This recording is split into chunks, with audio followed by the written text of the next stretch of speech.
eternal defenders. Ya, artinya penjaga yang kekal tapi yang benar. Ya, bagian saya adalah membahas bagian masuk sidang ilahi dan doa keliling. Ini berkaitan saudara ya. Saya bersyukur dipasangkannya dengan Pak Firman.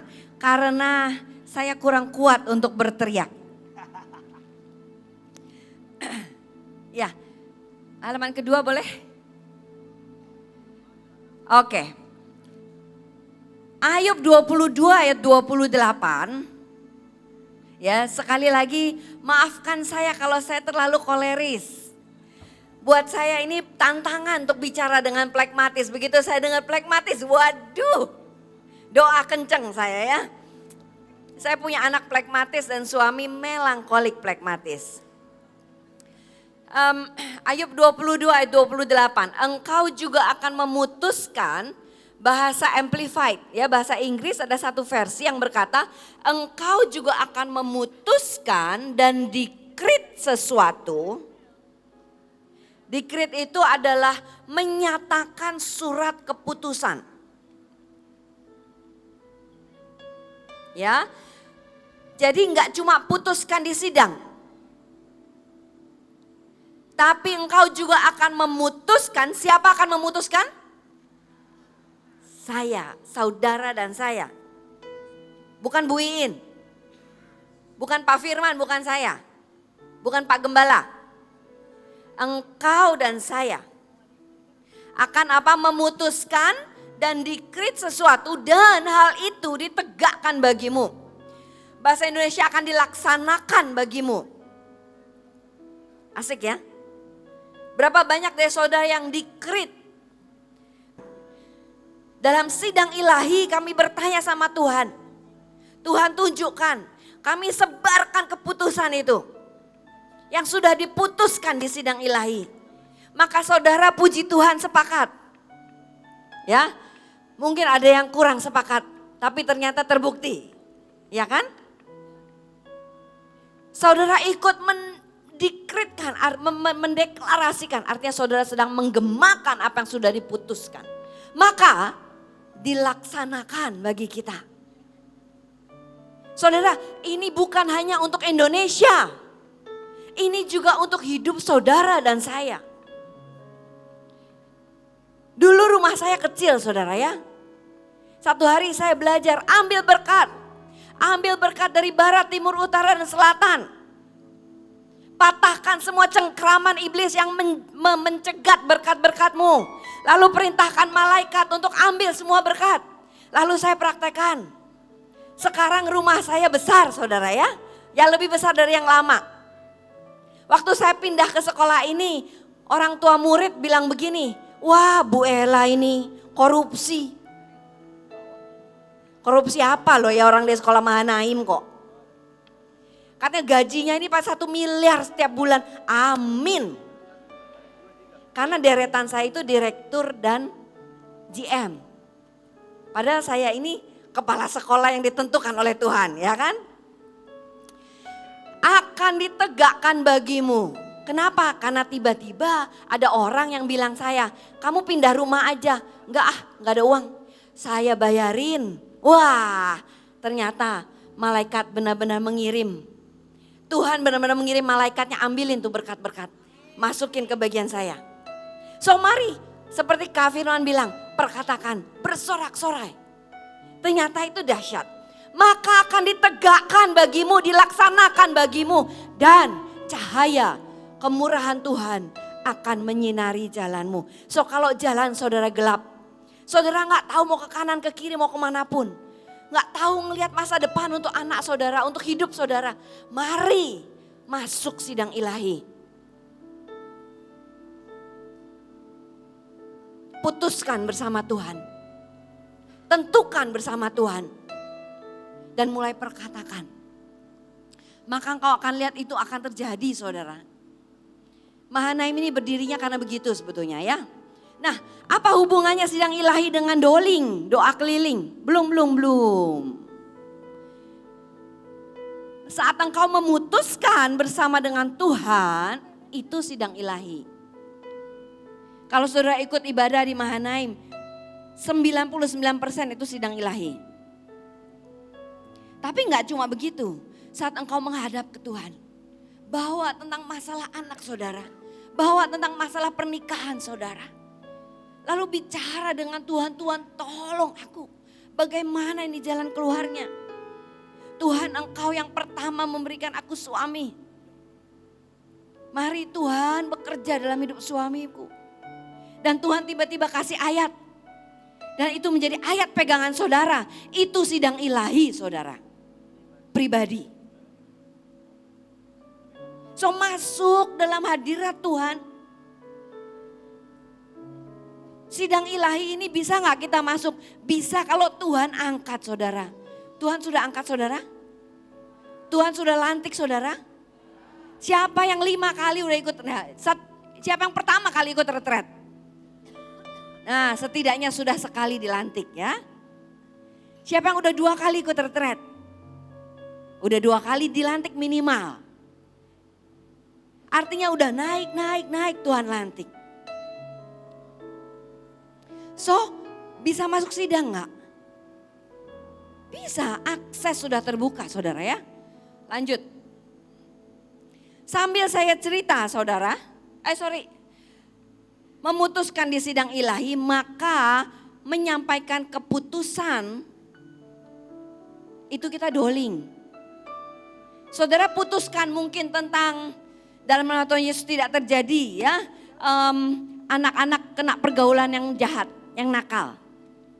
Putuskan dengan Tuhan, Tuhan bukankah engkau yang berjanji bahwa anakku ini akan menjadi muridmu? Kenapa sekarang ada di situ?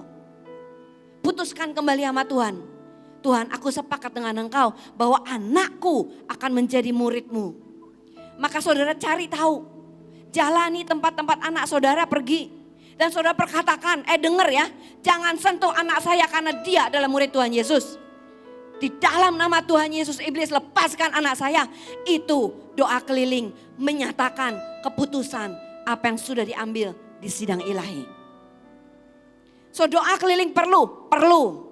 Sidang ilahi perlu, lebih perlu lagi. Lanjut.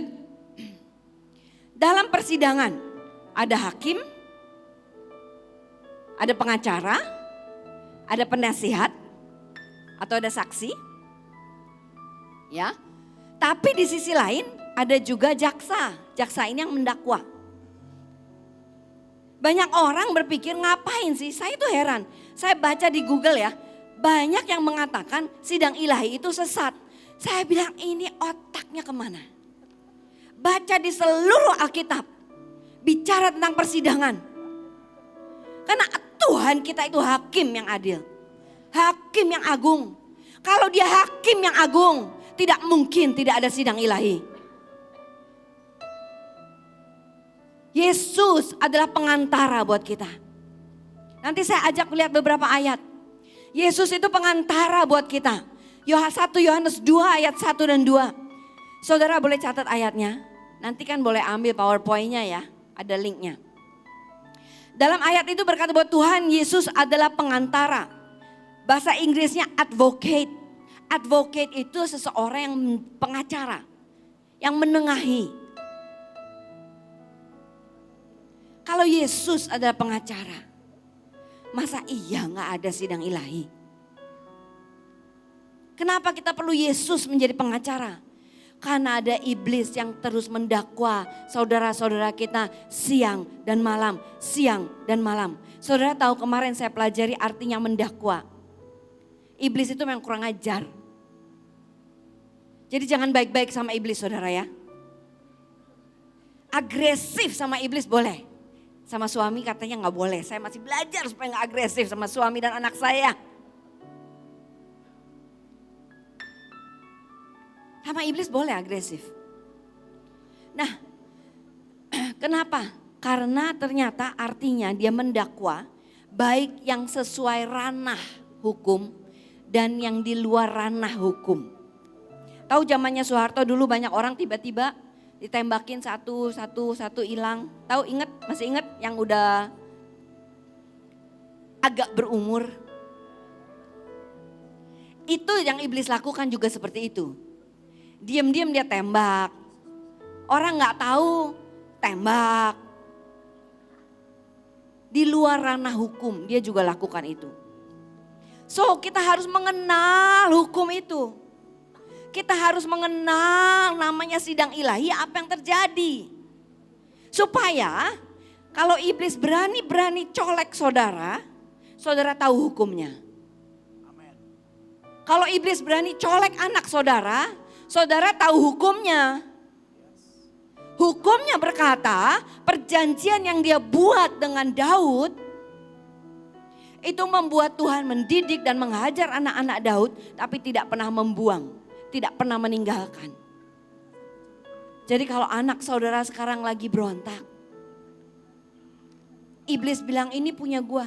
Oh no way. Tidak ada dia milikmu, iblis. Enyah dari hidupnya karena ada tertulis.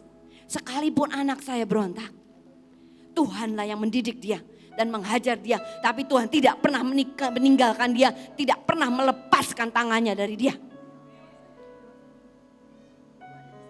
So kita harus tahu apa yang tertulis. Supaya kita gak ditipu sama iblis. Karena dia udah pendakwa, penipu pula. Roh Kudus. Yesus Kristus belum. Yesus Kristus adalah pendamaian untuk dosa kita dan dosa dunia. Dia itulah pendamaian. Jadi saudara sudah terima Tuhan Yesus kan dalam hidup saudara ya? Ada yang belum? Nah, kalau kita sudah pernah terima Tuhan Yesus dalam hidup kita, artinya si pendamai itu ada di hidup kita. Artinya kalau saudara buat salah apapun, ada pendamai itu yang mendamaikan saudara dengan Bapa. Kapan Bu? Sekali-sekali? No. Setiap saat. Jangan mau ditipu iblis yang berkata, kamu sudah berbuat dosa. Gak layak loh. Gak usah muncul-muncul di gereja. Gak usah muncul-muncul di persekutuan. Gak layak banget, bau, busuk.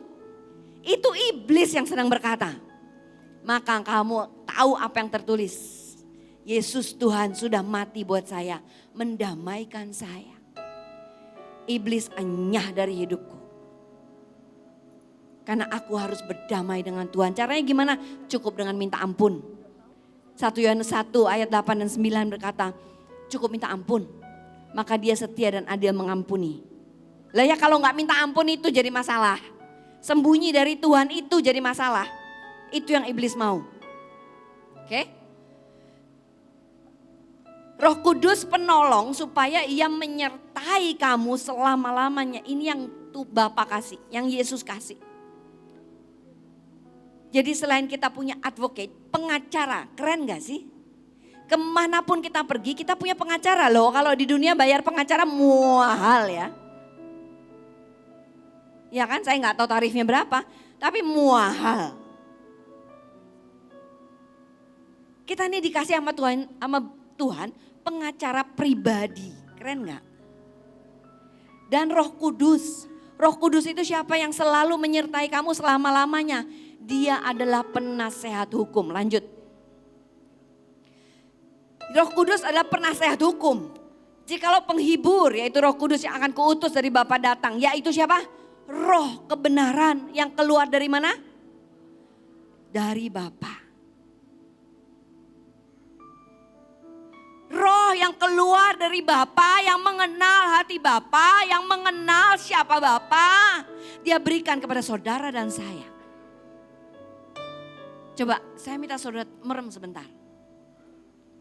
Dan mulai bilang sama Tuhan, Bapa, terima kasih untuk Roh Kudus yang kau berikan kepadaku.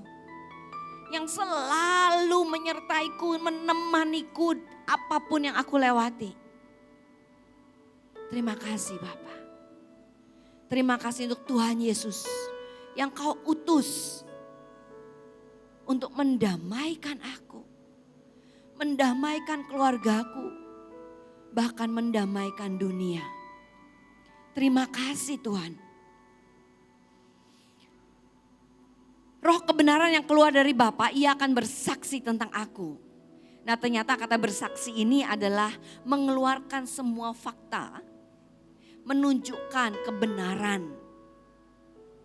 Jadi kata bersaksi ini bukan kita keluar ke jalan cerita, Tuhan Yesus baik loh. Bukan cuma itu saudara. Keren ya. Ternyata kata bersaksi ini adalah pada saat engkau masuk ke hadirat Tuhan. Tadi Kak Firman ngajak kita bersyukur. Itu kita sedang bersaksi di hadapan sidang ilahi. Bahwa Tuhan sungguh amat baik.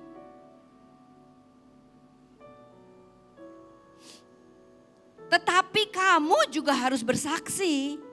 Karena kamu dari semula bersama-sama dengan aku. Jangan izinkan hanya Roh Kudus yang bersaksi tentang Tuhan. Tentang Yesus. Tapi kita yang sudah mengalami dan berjalan dengan Tuhan juga harus berkata-kata. Ya. Kata bersaksi adalah mengajukan semua bukti untuk membuktikan bahwa itu benar adanya. Lanjut.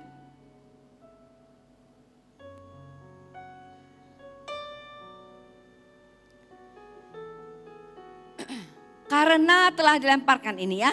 Tadi ayatnya berkata Wahyu 12 ayat 10b dan 11. Karena telah dilemparkan ke bawah pendakwa saudara-saudara kita. Yang mendakwa mereka siang dan malam di hadapan Allah kita. Ada iblis yang selalu mendakwa saudara. Ingat ya ada singa yang selalu berkeliling melihat, menunggu sampai ada yang bisa ditelan. Dia berjaga-jaga loh saudara ya. Jadi kalau saudara berkata, bodoh gue tinggal tidur. Emang urusan apa Indonesia sama saya? Urusan apa nih kota sama saya? Lalu tidur, masalah besar. Karena iblis tetap berjaga-jaga berkeliling. Mencari apa? Mencari siapa sih yang bisa ditelan? Tapi kabar baiknya kita ini mengalahkan dia, mengalahkan si iblis itu dengan apa? Darah anak domba dan perkataan kesaksian mereka. Karena mereka tidak mengasihi nyawa mereka sampai ke dalam maut. Nah ini kenapa saya undang Oma untuk mengeluarkan perkataan syukur bukan hanya dalam hati. Saya ini juga suka malas ngomong saudara ya. Suami saya rajin deklarasi, saya ini mualas sebetulnya. Cuma sekali-sekali angin rajin datang, angin rajin. Berhasil mendisiplin diri saya dan bangkit ya. Tapi saya masih harus menang. Nah ternyata saat kita memperkatakan, ya itu ternyata menjadi bukti bahwa benar Tuhan bekerja dalam hidup kita. Oke. Lanjut.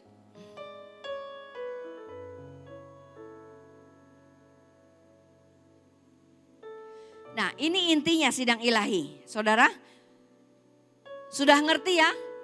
Apakah penting untuk kita masuk sidang ilahi? Siapa yang bilang nggak terlalu penting bu? Bukan urusan saya.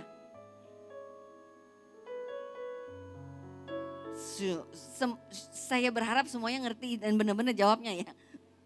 Bukan karena nggak ngerti yang saya tanya ya. Inti dari sidang ilahi Roma 8 ayat 31 sampai 39. Di situ bilang gini, sebab itu apakah yang jangan beranjak kalau saya belum berkata berikutnya next. Kurang satu lagi, balik lagi satu. Sebab itu apa yang akan kita katakan tentang semuanya ini, itu jika Allah di pihak kita siapa yang dapat melawan kita? Ia yang tidak menyayangkan anaknya sendiri tapi yang menyerahkan dia bagi kita semua bagaimana mungkin ia tidak mengaruhi segala sesuatu kepada kita. Paham dulu ini ya konsepnya ya. Bapak dia sangat sayang sama anaknya yaitu Yesus Kristus. Tapi demi kita diselamatkan dia harus kirim tuh anaknya. Dia tahu apa yang akan terjadi dengan Yesus, bukan dia nggak tahu. Dia tahu bahwa anaknya ini harus jadi manusia yang daging, yang dipecut. Pecutnya gak cuma pakai pecut biasa, tapi pecut yang narik daging. Harus melewati salib.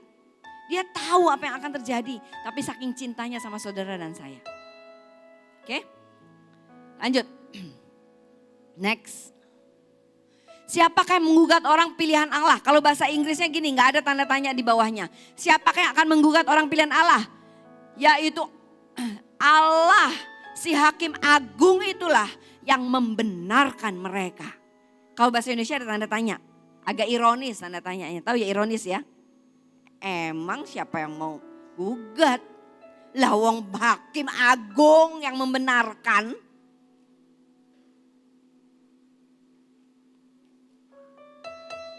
Paham ya? Apakah artinya kita bisa main-main dengan dosa? No. Karena dia hakim. Tapi kita harus tahu kemurahan, kemudahan, hak kita apa. Karena ada hukum yang Tuhan sudah ciptakan buat kita. Hakim agung yang membenarkan kita. Siapakah yang menghukum mereka? Kristus Yesus yang telah mati. Bahkan lebih lagi, Kristus Yesus itu sudah bangkit, duduk di sebelah kanan Allah dan malah menjadi pembela kita. Mana ada yang bisa menghukum? Makanya kalau kita habis perang ya, habis doling, hapus jejak. Kebas-kebas, hapus jejak. Berdiri atas perjanjian darah dan perjanjian garam. Perjanjian darah itu apa? Yesus pembelaku. Amin. Yesus yang membenarkan aku. Itulah gunanya darah. Lanjut. Tetapi dalam semuanya itu kita lebih daripada orang-orang yang menang oleh Dia yang telah mengasihi kita. Kenapa Yesus membela kita? Hanya untuk membuat kita lebih dari pemenang. Jadi seluruh sidang ilahi ini, persidangan ini digelar Tuhan dengan satu tujuan. Membenarkan kita. Dia gak rela iblis mendakwa saudara, makanya dibilang surat dakwaan sudah dipakukan di kayu salib. Kenapa? Karena kita harus jadi orang-orang yang menang. Lebih dari pemenang. Karena apa? Oleh Dia yang telah mengasihi kita. Lanjut. Lanjut. Ini udah ayatnya tahu ya. Karena gak ada yang bisa memisahkan kita. Saking sayangnya Tuhan sama kita. Dia rekayasakan sebegitu rupa di hukumnya. Bahwa tidak ada yang bisa memisahkan kita dari kasih Tuhan. Tapi kita bisa kabur. Kita bisa menyingkir dari Tuhan. Kita bisa menjauh dari Tuhan. So kalau apapun saudara pernah buat. Masalah apapun yang saudara hadapi jangan jauh-jauh. Masuk ke sidang ilahi saudara. Ibrani 4 ayat 16 kalau nggak salah. Berkata bahwa kita punya imam besar yang agung. Sejak Yesus mati di kayu salib, akses terbuka. Sehingga engkau bisa masuk kapanpun ke tahta kasih karunia Tuhan. Tahta kasih karunia Tuhan itu adalah sidang ilahi saudara. Itulah tahta di mana Yesus bertahta di depan persidangan. Dengan apa? Dengan penuh keberanian. Kenapa? Karena kita punya advocate, pengacara yang ada di pihak kita. Kita punya hakim yang ada di pihak kita. Kita punya penasehat hukum yang ada di pihak kita. Tuhan bergaul karib dengan orang yang takut akan Dia dan perjanjiannya diberitahukannya kepada mereka. Sidang ilahi sebetulnya intinya mengenal hati Tuhan. Lanjut. Bagaimana bisa menang dalam sidang ilahi? Ya Ibu In pernah khotbah tentang itu jadi saya gak bahas. Cari aja di YouTube. Tapi intinya engkau harus mengenal hati Bapa, masuk dalam keintiman sehingga engkau menjadi sahabatnya Tuhan. Pada saat kita menjadi sahabatnya Tuhan, kita masuk dalam sidang, itu kata yang sama saudara. Masuk dalam sidang ilahi. Sahabatnya, artinya apa? Dalam sidang itu Dia sedang memanggil kita sahabat-sahabatnya.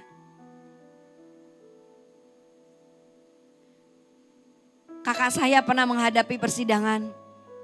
Dia berjuang, uangnya banyak banget hilang. Ujungnya H-1. Hakimnya pergi ke Bali. Pulang, besoknya dia kalah. pada lawannya tidak pernah muncul dalam persidangan. Kenapa? Terima 5 miliar. Kenapa? Karena dia bukan sahabatnya si hakim. Coba kalau dia sahabatnya si hakim. Paham gak? Tapi kita mau dijadikan sahabat dari siapa? Hakim agung. Si pembuat hukum itu. Kalau pembuat hukum itu adalah sahabat saudara.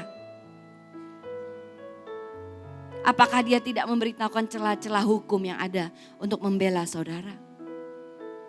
So masuk dalam keintiman dengan Tuhan, masuk dalam hadirat Tuhan. Skip. Perjanjiannya itu adalah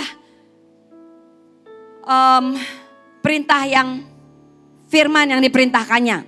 Oke? Atau hukuman yang tertulis. Lanjut.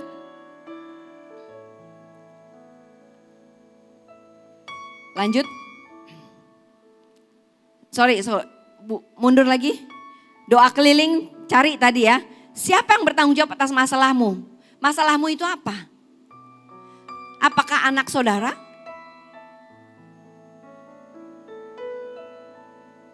Dengan pergaulan yang salah? Apakah suami saudara, istri saudara? Apakah kantor saudara? Saya ada teman barusan kena masalah ya, hampir kena masalah. Tapi kantornya ini mulai berpihak sedikit tidak suka dengan dia. Dan mencari kesalahan. Saya bilang kamu.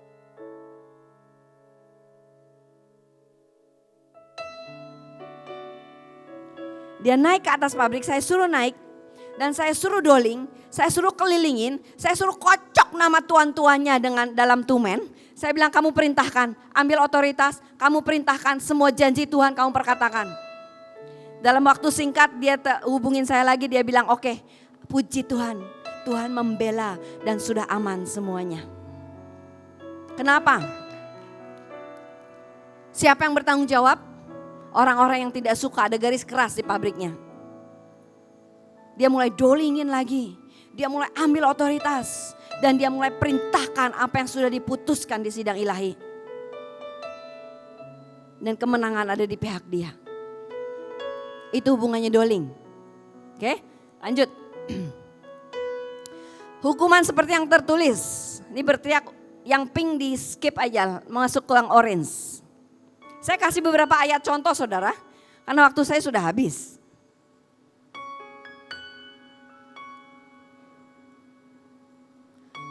Hampir habis. Oke. Saya kasih beberapa contoh. Masih ada lah ya 20. Boleh balik sorry yang pink tadi. Yang berteriak. Tadi kita sudah lihat berteriak. Lanjut. Ayatnya berkata begini. Mata Tuhan tertuju kepada orang-orang benar. Telinganya kepada teriak mereka minta tolong. Jadi kalau kita ini orang benar. Kita teriak. Maka Tuhan datang tolong gak? Benar Tuhan tolong? Atau saudara masih dalam masalah?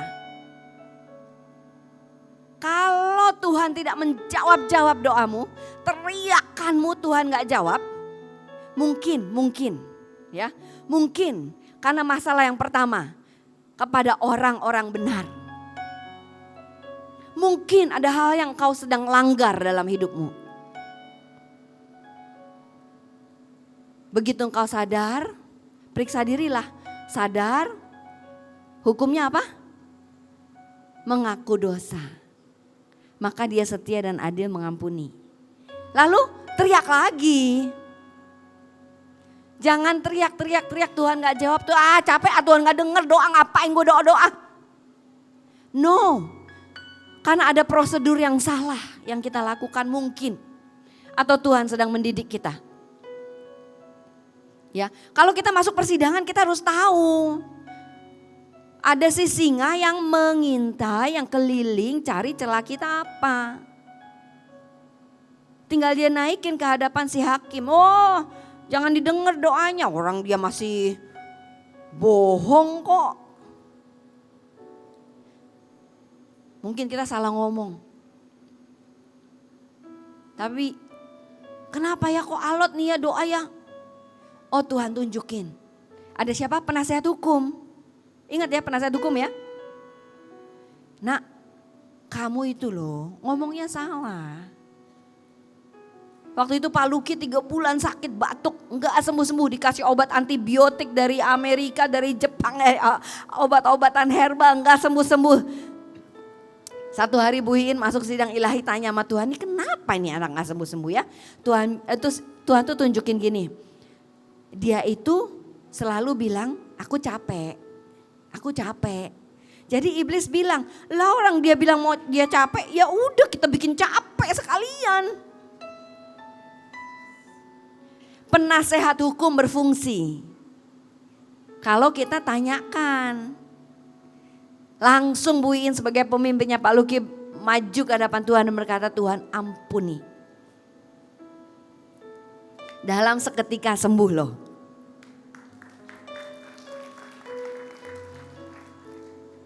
Ya, sebab dia membalas pertumbuhan. Lanjut. Nah,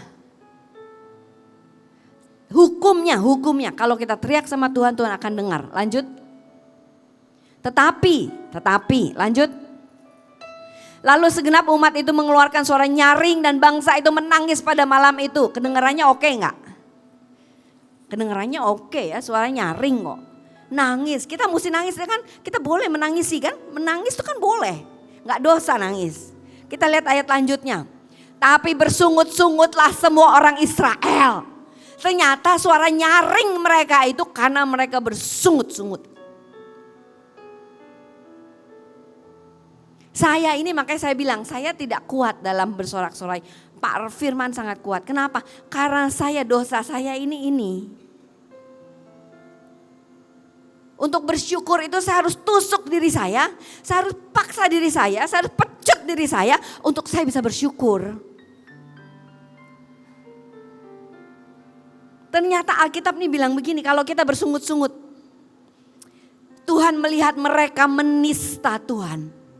Wow, menghina,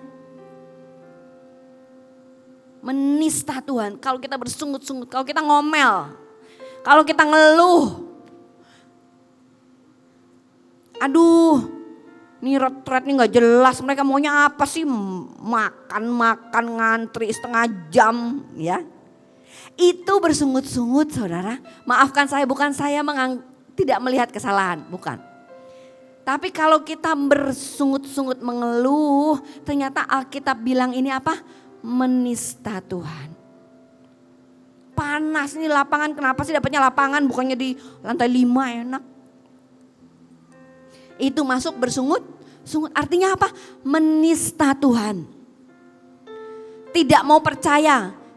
Hukumnya apa? Tuhan mau lenyapkan mereka karena mereka bersungut-sungut. Ngeri ya. So kalau saudara suka mengeluh seperti saya dulu 90 tahun yang lalu dalam nama Tuhan Yesus. Yang pertama, saudara mau masuk sidang ilahi, mari kita bertobat. Ya, lanjut, next. Saya kasih beberapa ayat, contoh. Saudara, saya tidak tahu masalah apa yang saudara sedang hadapi. Saya kasih beberapa ayat sambil saya cerita begini, kasih beberapa ayat. Saya harapkan saudara bisa ambil salah satu masalah yang saudara sedang hadapi. Yang saudara perlu hadapkan ke Tuhan. Ya, sambil tanya Tuhan ayatnya yang membela kasus saudara itu apa. Yang membela kasus loh ayatnya ya. Tadi kan disuruh mengucapkan ayat. Ada banyak ayat di Alkitab itu. Jangan asal ayat. Ayat yang membela kasus saudara. Mulai cari. Saya kasih beberapa contoh. Kalau saudara sedang melawan dukun, Tuhan sendiri haruslah ia ditumpas. Dukun pasti mempersembahkan korban. Pada siapa? Pada Tuhan Yesus? Tidak. Satu hari saya ke pulau, itu isinya dukun semua. Ya. Sambil jalan keliling saya bilang, hei dengar, Engkau mempersembahkan korban, tidak membawa ke hadapan raja, tidak membawa ke hadapan rumah Tuhan. Hukumnya engkau dilenyapkan dari kaummu. Hai dengar, engkau mempersembahkan korban tidak kepada Allah, tidak kepada Tuhan, maka engkau harus ditumpas di dalam nama Tuhan Yesus. Diakhiri hari itu di pulau kita KKR, isinya ada dukun banyak banget karena itu pulau dukun. Tapi ujungnya dukun itu semua yang datang, semua terima perjanjian darah Yesus. Mereka gak punya kuasa kok. Karena mereka tahu hukum yang tertulis adalah benar.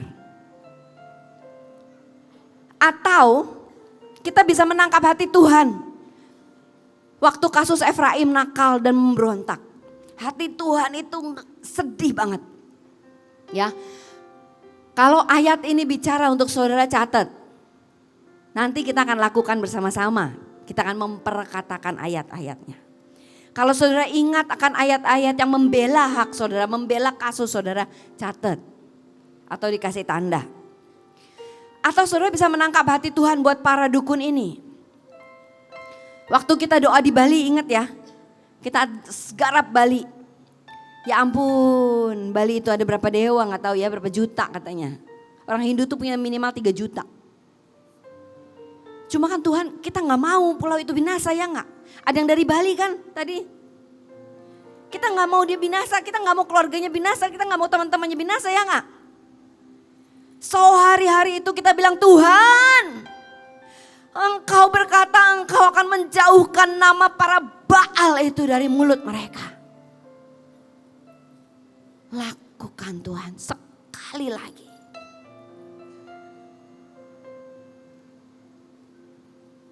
Itu ayat yang Tuhan berikan. Maka hari-hari itu kita lihat lawatan yang besar terjadi ya di beberapa titik di Bali. Lanjut. Kalau engkau suka memiutangi orang dengan bunga, hati-hati ada hukumnya. Kalau engkau terlibat hutang dengan bunga atau pinjol, jadi agak benjol. Ada ayatnya saudara. Bukan berarti saudara pakai ayat ini dan terus berhutang. Kenapa? Karena hutang hukumnya adalah menjadi budak dari yang memiutangi. Saya nggak tulis, tapi saudara harus tahu. Kalau saudara berhutang, saudara jadi budak dari yang memiutangi. Tapi ayatnya ada yang menolong saudara. Apa? Jika engkau meminjamkan uang pada salah seorang dari umatku, saudara umatnya Tuhan? Ya. Orang yang miskin di antara kamu, saya nggak tanya. Maka janganlah engkau berlaku sebagai seorang penagih hutang terhadap dia. Janganlah kamu bebankan bunga uang kepadanya. Ayatnya sebetulnya lanjut ya. Ada yang terkutuk, ada segala macam. Saya siapin banyak sebetulnya. Nanti cari aja ayatnya. Makanya harus baca kitab. Ya. Saudara cari siapa sih? Ini pinjolnya siapa nih? Kantornya di mana nih? Penagih hutangnya siapa nih? Dari mana dia? Datengin aja. Selain datang ke kantornya minta maaf, minta diatur ulang, saudara boleh ambil otoritas dulu sebelum itu. Tapi sebelumnya lagi, pastikan hidupmu dibenarkan oleh Tuhan. Artinya minta ampunlah dulu sama Tuhan karena kamu gak percaya sama Tuhan. Lebih percaya sama pinjol. Itu hukumnya. Tidak baik ya. Lanjut. Satu hari teman saya ini punya masalah dengan tanah warisan. Suaminya meninggal, keluarga tidak mau menyerahkan tanahnya. Saya bilang kamu kumpulin semua ayat tentang janda dan haknya janda dan anak yatim. Kamu perkatakan terus terhadap orang-orang yang mau menahan berkatmu. Menahan tanah warisanmu. Dia lakukan dengan taat, dia perkatakan, dia doa di tanahnya, dia perkatakan. Setelah berapa bulan dia bilang, Bu, akhirnya mereka mau menyerahkan tanah ini. Seperti tadi Pak Firman bilang, kalau dibaca tuh jangan dibaca letter luck. Tapi bilang, hey dengar. Ada tertulis, kalau kamu memperkosa hak orang asing, memperkosa hakku sebagai anak yatim, memperkosa hakku sebagai janda, maka firman Tuhan berkata engkau terkutuk. Atau engkau sekarang pilih bertobat, serahkan hakku. Pastikan engkau sudah dibenarkan. Lanjut.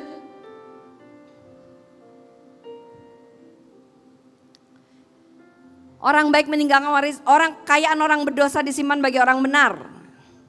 Jadi kalau lewat perusahaan-perusahaan yang kaya bilang orang kaya nih harus nyerahin kekayaannya buat saya.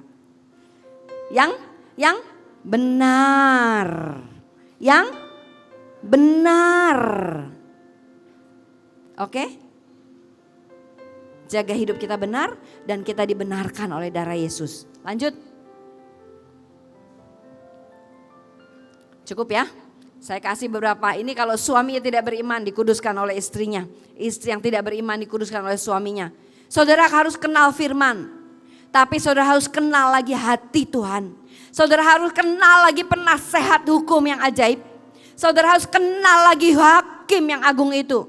Maka dia yang akan membocorkan apa yang ada dalam firman-Nya. Paham ya? Jadi boleh kita masuk sidang? Siapa yang mulai sekarang berani masuk sidang ilahi? Belum semuanya nih ya. Gak apa-apa, jujur. Tapi Alkitab berkata sejak Yesus mati, maka akses sidang ilahi itu, tahta kasih karunia itu terbuka lebar buat kita. Perhadapkanlah masalah saudara. Satu hari kami bergumul tentang satu orang yang sangat dekat dengan kami. Dengan banyak permasalahan. Suami saya hatinya risau. Lalu dia lagi duduk di pantai, waktu itu dia sedang pelayanan keluar. Dan dia bilang, Tuhan aku gak bisa kayak gini. Bagaimana dengan orang ini? Dia perkatakan semua yang ada unek-uneknya di hatinya ke Tuhan. Lalu hari itu dia tertidur. Tiba-tiba dia mimpi dan dia lihat perjanjianku yang memegang anak ini. Sejak hari itu dia tahu perjanjian Tuhanlah yang mengalahkan setiap dakwaan dan tuntutan iblis atas hidup orang ini.